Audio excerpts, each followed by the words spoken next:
వైఖరి వాక్కు విశుద్ధ చక్రం నుండి సహస్రారం వరకు, అంటే కంఠం నుండి సహస్రారం మూర్ధము అంటారు. ఈ చివరి మాడు మూర్ధము అంటారు, సహస్రారము అంటారు. అక్కడ దాకా సంచరిస్తుంది. మనిషి మాట్లాడే మాటలన్నీ వైఖరి వాక్కుకి చెందినవే అవుతాయి. అక్షరాల ఉచ్చారణకి మనకి కంఠం నుండి ఈ పైన మూర్ధం దాకా ఉన్నటువంటి అవయవాలు సహకరిస్తాయి వాక్కు బయటికి రావాలి అంటే. మనం పలికే మాటలన్నీ ప్రతి మాట వైఖరికే చెందుతాయి. అందుకే అక్షరాలు రకాలు ఉన్నాయి. కంఠవ్యములు, తాళవ్యములు, దంత్యవ్యములు, ఓష్ట్యములు, అనునాసికములు, మూర్ధవ్యములు అని విభజింపబడి ఇన్ని రకాలుగా ఉన్నాయి అక్షరాలు.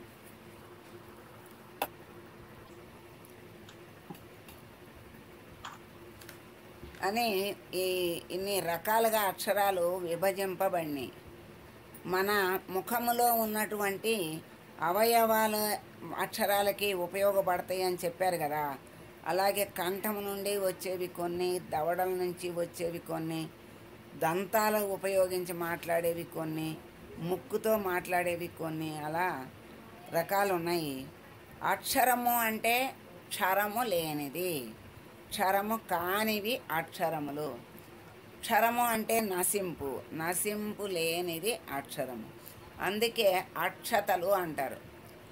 క్షతము కానివి అక్షతలు. ఆశీస్సులు అక్షతలతో పసుపు కలిపిన బియ్యము అక్షతలు అంటారు. ఆ అక్షతలతో ఆశీస్సులు ఇస్తారు. ఆ ఆశీస్సులు చక్కగా ఉంటాయి అని, ఆ ఆశీస్సులు వాళ్ళకి మంచిగా వృద్ధిలోకి రావడానికి ఉపయోగపడతాయి ఆశీస్సులని అంటారు. అలాగే అక్షరములు అంటే క్షరము లేనివి.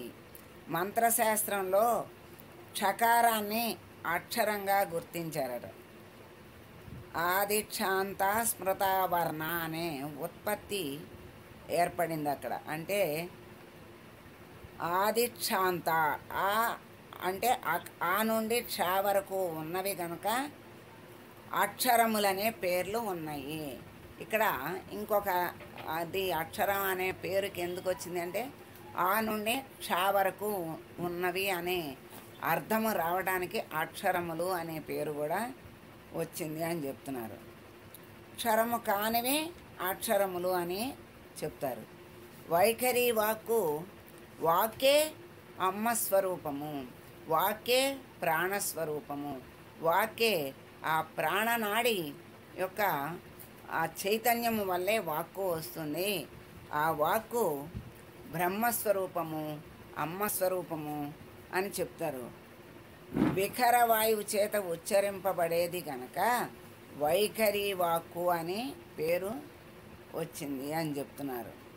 అట్లా ఈ వైఖరి వాక్కు గురించి చక్కగా ఎంత మనము అంటే పరా, పశ్యంతి, మధ్యమ, వైఖరి అనే 4 వాక్కులు ఉన్నాయి.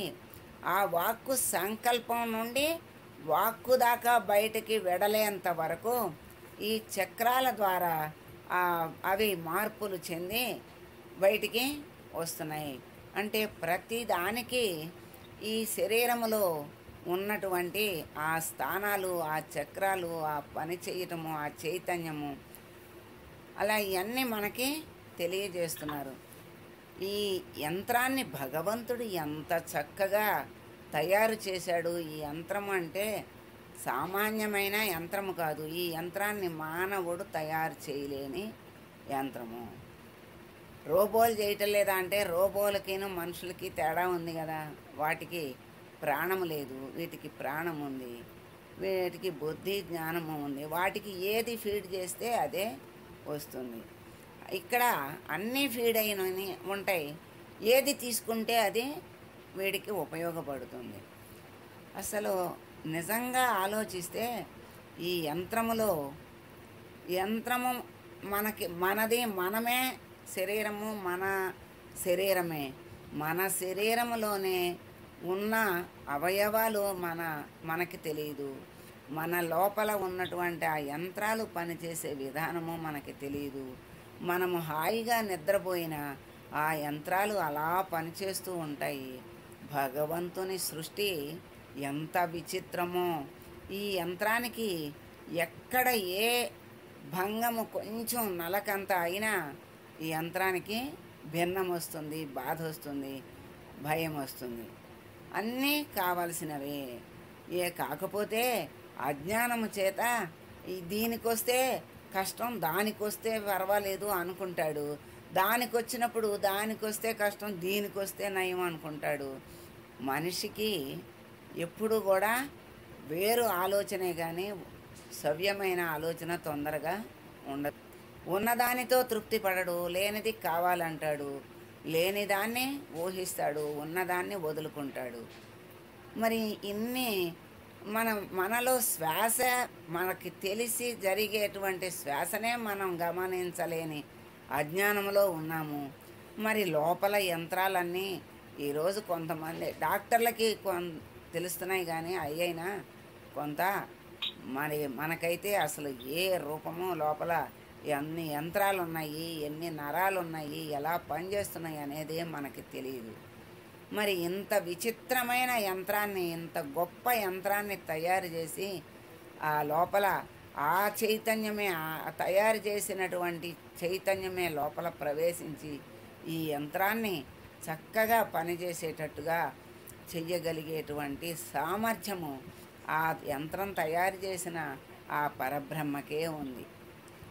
ఇంకా మరి ఇంత శక్తి, ఇంత వాక్కు, ఇంత రకాలుగా, ఇన్ని రకాలుగా ఏది వచ్చిన షట్చక్రాల ద్వారా మనకి బయటికి రావాల్సిందే. ఆ షట్చక్రాలకి రోజు శ్వాస అజపం అర్పణ జరుగుతూనే ఉంటుంది. దాన్నే జపంగా మార్చుకోమని చెప్తున్నాడు. ఆ అర్పణ తెలిసి చెయ్యమంటున్నాడు. అది మనకి తెలిసి చేస్తే జపం, తెలియకుండా జరిగితే అజపం.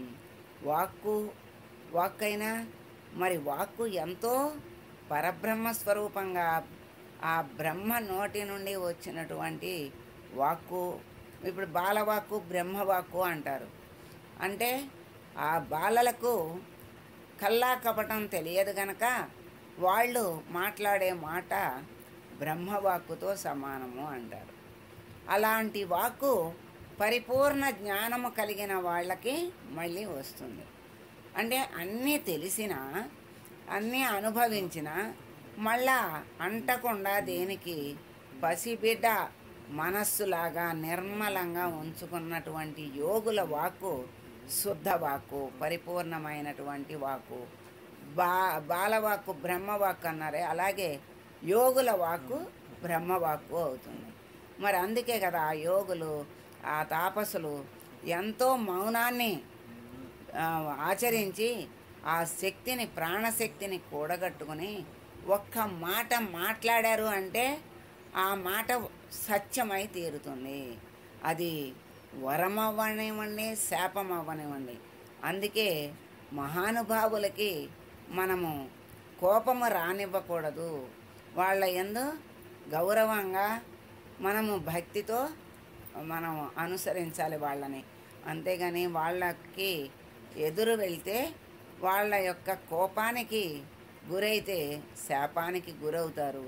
వాళ్ళ వాక్కులు వృధా కావు గనక వాళ్ళ వాక్కుల్ని చాలా జాగ్రత్తగా వాడతారు.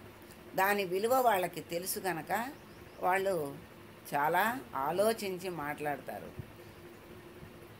గబగబా బడబడా మాట్లాడి ఆ వాక్కు వల్ల ఎన్నో అనర్థాలు తెచ్చుకుంటాం మనం. ఎందుకంటే ఒక మాట మాట్లాడాల్సిన చోట 4 మాటలు మాట్లాడితే 4 రకాలుగా తిరిగి మనకి అనర్థాలు వస్తాయి. అర్థం రావడం బాగానే ఉంటుంది, అనర్థాలు వస్తే తట్టుకోవడం కష్టం. అందుకే వాక్కు చాలా విలువైనది. అందుకే చెవులకి ఎక్కువ పని చెప్పండి, నోటికి ఎక్కువ పని చెప్పద్దు అంటారు. అంటే ఎవరైనా చెప్పేది వినటం శ్రేష్టం. విని దాన్ని అర్థం చేసుకుని మాట్లాడవలసిన మాట మాత్రమే మాట్లాడాలి అని చెప్తారు. ఎందుకంటే శాంతం వినకుండా, వాళ్ళు చెప్పేది వినకుండా, వాళ్ళ అభిప్రాయాలు తెలియకుండా అవన్నీ వీళ్ళే అనుకుని 4-5 రకాలుగా మాట్లాడితే అవన్నీ అనర్థాలకి దారితీస్తాయి. అందుకని ఎదటి వాళ్ళు మాట్లాడేటప్పుడు మాట్లాడనివ్వాలి, మాట్లాడనిచ్చి అంతా విని అది దాన్ని అర్థం చేసుకుని దానికి ఒక్క మాట మాట్లాడాలి మనం. అంతేగాని ఎక్కువ మాట్లాడిన కొద్దీ, అందుకే నోరు జారితే తీసుకోలేము, కాలు జారితే తీసుకోవచ్చు అంటారు. అందుకని వాక్కు చాలా విలువైనది. వాక్కు ప్రాణశక్తిని, ప్రాణశక్తే వాక్కుగా బయటకు వస్తుంది. అనవసరంగా మాట్లాడితే ప్రాణశక్తి వృధా అయిపోతుంది.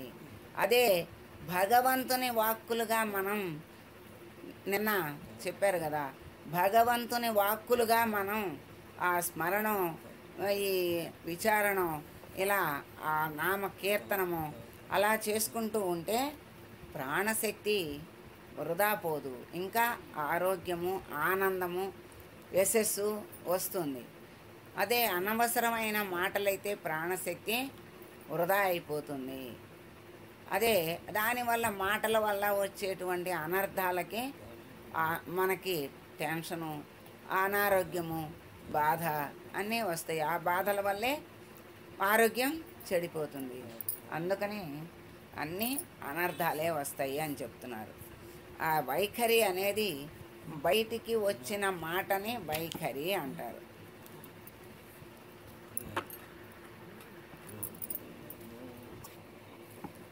ఓష్టము అంటే పెదవి, బాఫ బాభ అధరంతో మాట్లాడేవి. కంఠవ్యము అంటే ఆ ఆ కాఖ వరకు. తాళవ్యములు అంటే అంగిలి, చ ఛ జ ఛ అంటే అంగిలికి నాలిక తగిలితేనే వస్తుంది. దంతవ్యములు అంటే త థ ద ధ న. దంతవ్యములు అంటే దంతాలుతో మాట్లాడేవి. అనునాసికములు అంటే నాసిక, ముక్కును ఉపయోగించేవి. స హ అనే న అనే అక్షరాలు. మూర్ధవ్యములు అంటే, మూర్ధము అంటే సహస్రారము అంటారు. మరి ఇది వైఖరి వాక్కు యొక్క విధానము. మనం ఎలా లోపల నుంచి ఎలా బయటికి వస్తుంది అనేది మనం తెలుసుకున్నాము.